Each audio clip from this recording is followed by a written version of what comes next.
Hello friends. तो कैसे हैं आप लोग। देखिए, भारत के भूगोल में हम भारत का भूगर्भिक इतिहास पढ़ रहे थे, जो कि हमारा सेकंड चैप्टर है। ठीक है। तो सेकंड चैप्टर हम पढ़ रहे हैं और सेकंड चैप्टर का भी ये दूसरा पार्ट है, दूसरा वीडियो है। तो पहले थोड़ा सा ये देख लेते हैं कि कल हमने क्या पढ़ा था। तो कल हमने आर्यन क्रम की चट्टानें पूरी पढ़ ली हैं। धारवाड़ क्रम की चट्टानें, कुड़प्पा क्रम की चट्टानें, विंध्यन क्रम की चट्टानें हम पढ़ चुके हैं। आज के सेशन में हम गोंडवाना क्रम की चट्टानें पढ़ेंगे, दक्कन ट्रैप पढ़ेंगे, टर्शियरी क्रम की चट्टानें और क्वांटनरी क्रम की चट्टानें पढ़ने वाले हैं। तो 4 क्रम की चट्टानें आज हम कवर करेंगे और 4 क्रम की चट्टानें हम पहले पढ़ चुके हैं। ठीक है। तो चलिए शुरुआत करते हैं बिना किसी देरी के। तो हेडिंग लगा लेनी है गोंडवाना क्रम की चट्टानें।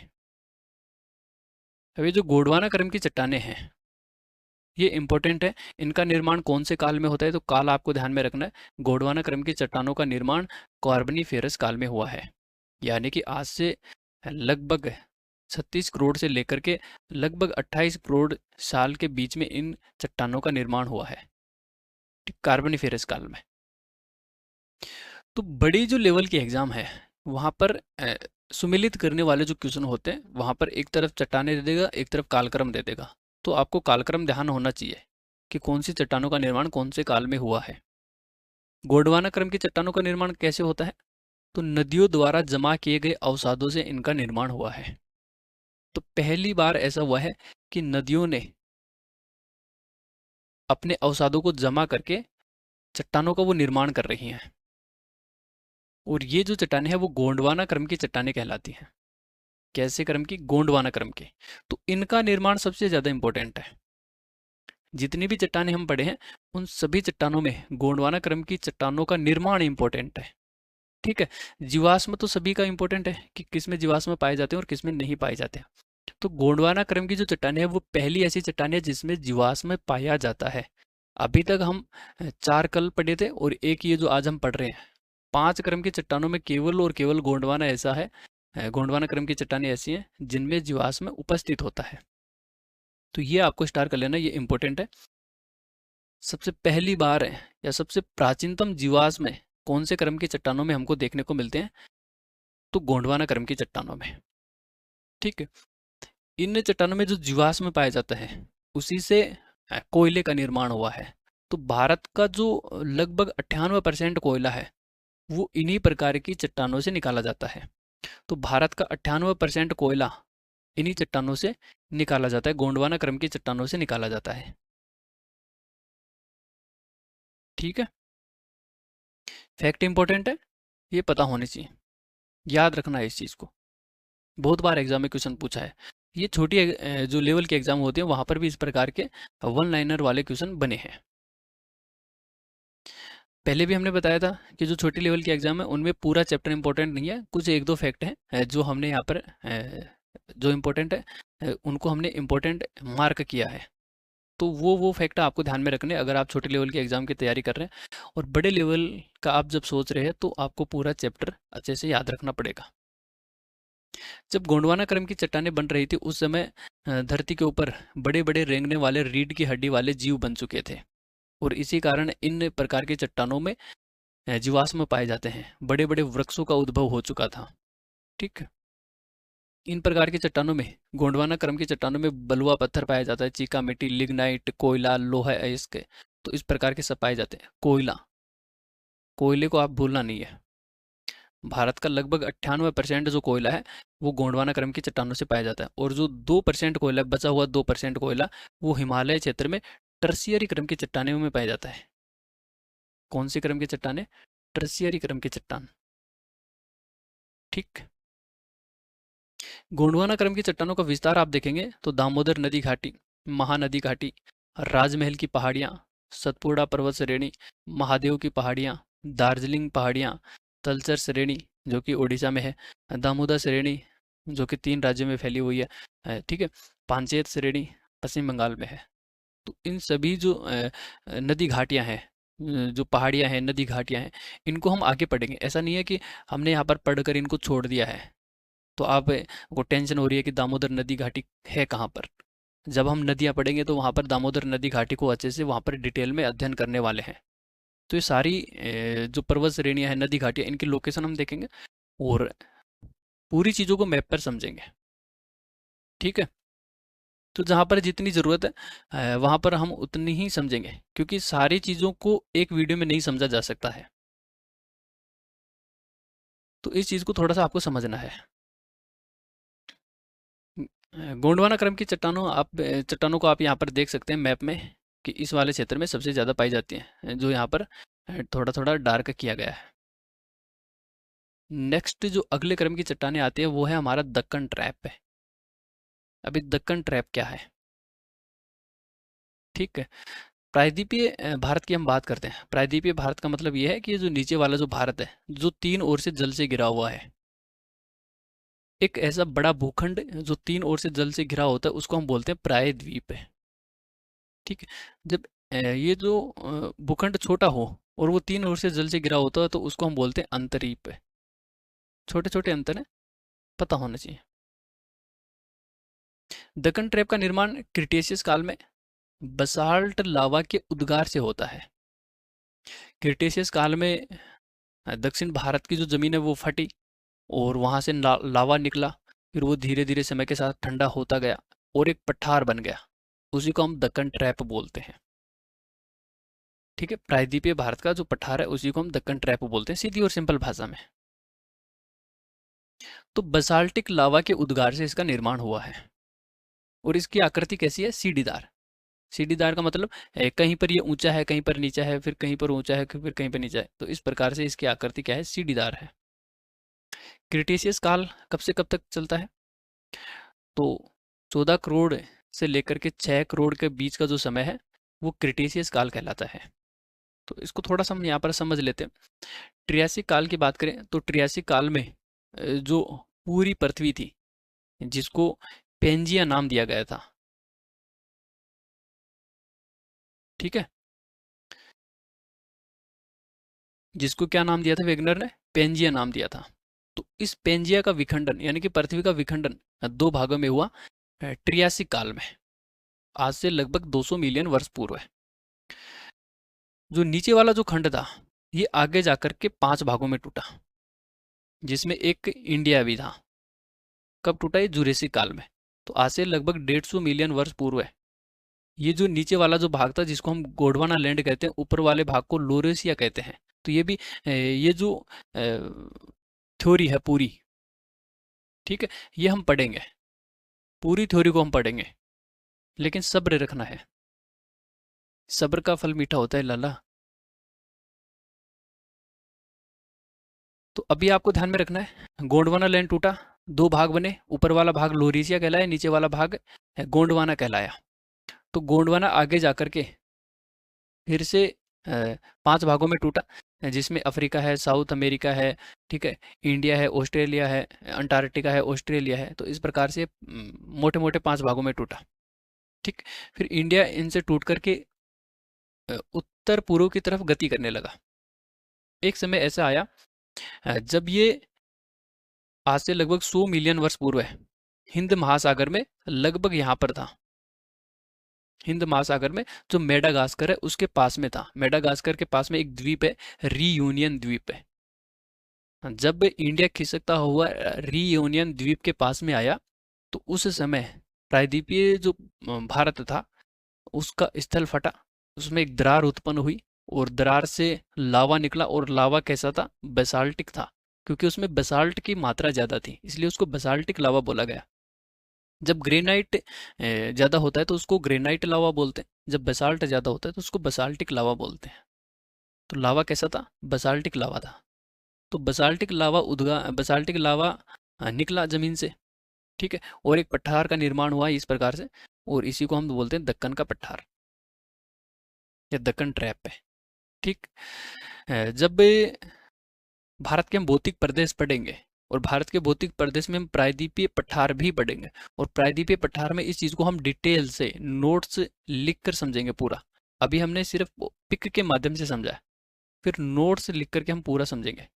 तो स्टूडेंटों को नोट्स ज़्यादा समझ में आते हैं, क्योंकि एक समय हम भी स्टूडेंट थे और हमको नोट्स अच्छे से समझ में आते थे।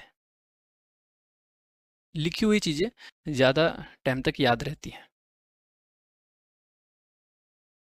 तो दक्कन ट्रैप का निर्माण कैसे हुआ, ओवरऑल आपको थोड़ा सा इमेज समझ में आ गई होगी। ठीक है, क्या दक्कन ट्रैप में जीवाश्म पाए जाते हैं? तो नहीं। दक्कन ट्रैप में जीवाश्म क्यों नहीं पाए जाते? क्योंकि दक्कन ट्रैप का जो निर्माण होता है वो लावा से हुआ है, और लावा का जो टेम्परेचर होता है वो बहुत ज़्यादा होता है, इसका तापमान बहुत ज़्यादा होता है। ये पिघली हुई चट्टानें होती हैं, लावा मतलब पिघली हुई चट्टान। जब चट्टान पिघल गई है इसका मतलब टेम्परेचर 6000 डिग्री से ज़्यादा ही है, इससे भी बहुत ज़्यादा है। तो इतने डिग्री सेंटीग्रेड तापमान पर कोई भी जीवाश्म टिक नहीं सकता, वो धुआं धुआं हो जाएगा।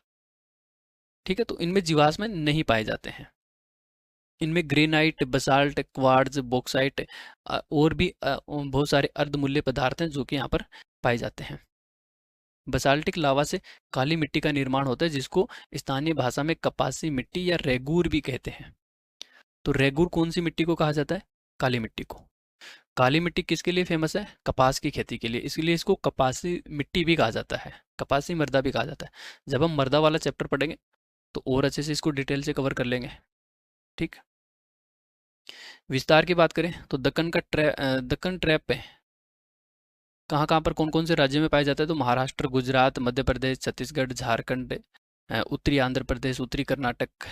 ठीक है, और राजस्थान का ये थोड़ा सा दक्षिणी वाला जो हिस्सा है यहाँ पर भी दक्कन का ट्रैप पाया जाता है, दक्कन ट्रैप का विस्तार है। तो इस प्रकार से ये वाला जो क्षेत्र है ये पूरा दक्कन ट्रैप कहलाता है। ओके, आई थिंक आपको सारी चीज़ें धीरे धीरे समझ में आ रही होंगी। आगे बढ़ते हैं। अब हम बात करते हैं टर्शियरी क्रम की चट्टानें। सेकंड लास्ट है टर्शियरी क्रम की चट्टानें। दो क्रम की चट्टानें हम पढ़ चुके हैं, गोंडवाना और दक्कन ट्रैप। टर्शियरी क्रम की चट्टानें अभी हम पढ़ने जा रहे हैं। टर्शियरी क्रम की चट्टानों का निर्माण कैसे होता है, कौन से काल में हुआ है, ये थोड़ा सा आपको समझ लेना है। इनका निर्माण आज से लगभग 6.5 करोड़ वर्ष पूर्व से लेकर के 20 लाख वर्ष पूर्व के बीच में टर्शियरी क्रम की चट्टानों का निर्माण हुआ है। ठीक। टर्शियरी क्रम की चट्टानों का जो निर्माण है वो बहुत ज़्यादा इंपॉर्टेंट है। क्यों है इंपॉर्टेंट? क्योंकि इन चट्टानों का निर्माण है दो प्लेटों के आपस में टकराने से हुआ है। अब दो प्लेट आपस में कैसे टकराई? इंडियन प्लेट और यूरेशियन प्लेट के बीच में जब टक्कर हुई और उस टक्कर के कारण उभार हुआ, जमीन ऊपर उठ गई, तो ये जो ऊपर उठा हुआ भाग है यही पर्वत कहलाया, यही टर्शियरी क्रम की चट्टानें कहलाई। ठीक है, इसको हम अच्छे से समझेंगे। अभी आपको मुझे पता है समझ में नहीं आया। जैसे ये हमारा इंडिया है, थोड़ी देर पहले हमने देखा था कि जब गोंडवाना लैंड टूटा तो 5 भागों में टूटा था, उसमें एक इंडिया भी था। इंडिया गोंडवाना लैंड से अलग होकर के उत्तर पूर्व की तरफ गति किया, फिर वो रीयूनियन द्वीप के पास में आया और वहाँ पर बसाल्टिक लावा नीचे से बाहर निकला और भारत में दक्कन ट्रैप का निर्माण हुआ। जैसे जैसे वो आगे बढ़ा, तो जब ये आगे बढ़ ही रहा है तो आगे क्या है? स्थल है, जाएगा कहाँ पर? आगे और ज़मीन है।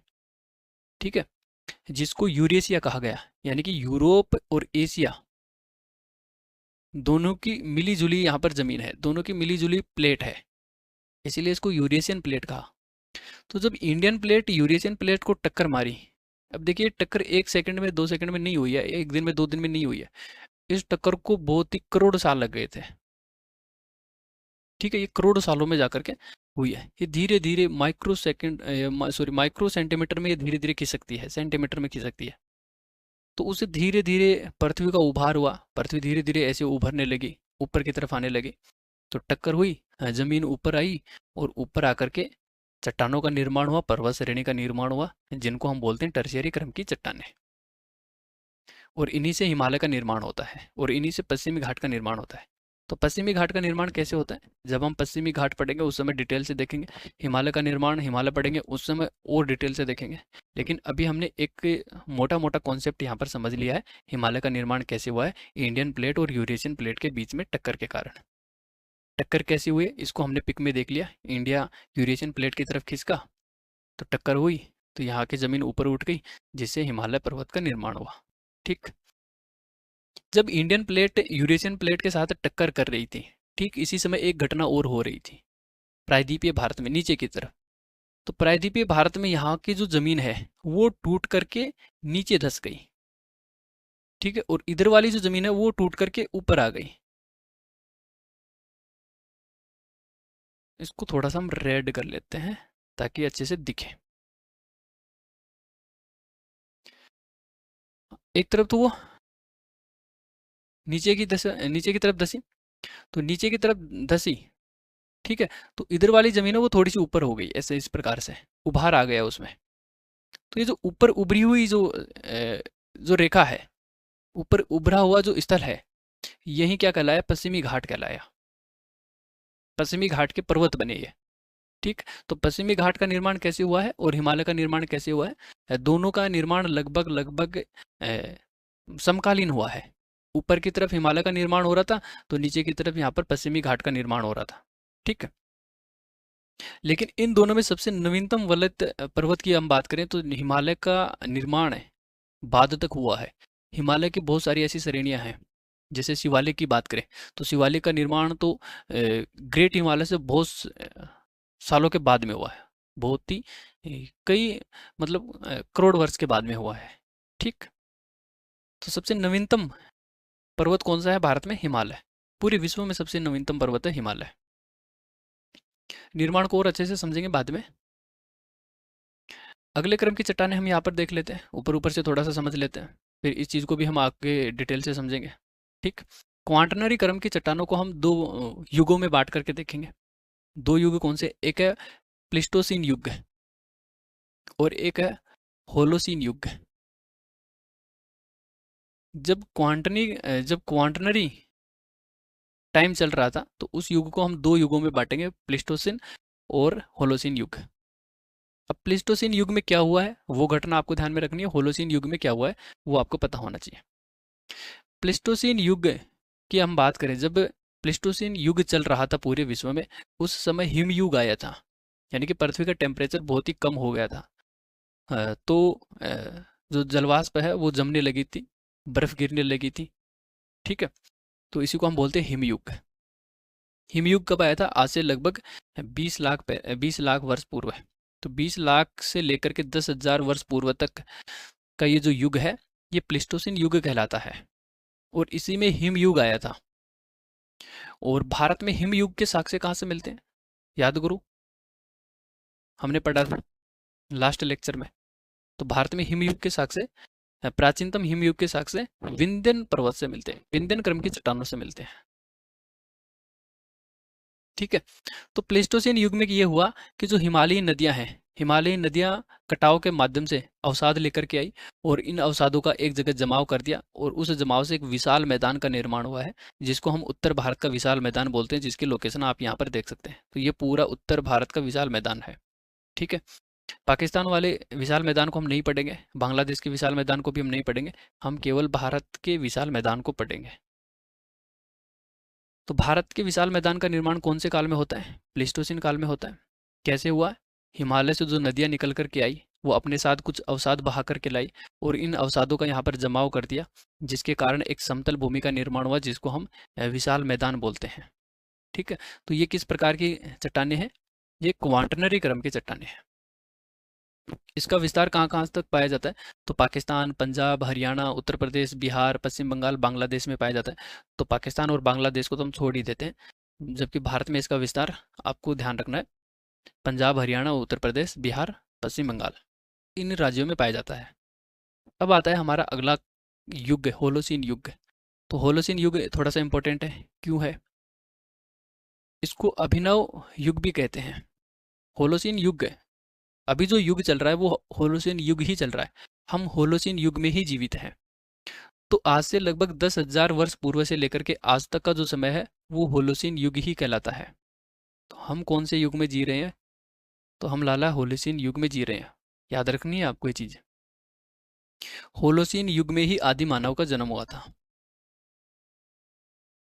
और आदि मानव से ही आधुनिक मानव का जन्म हुआ है। हम और आपका जन्म आदि मानव से हुआ है। तो आदि मानव का जन्म कौन से युग में हुआ था, होलोसीन युग में।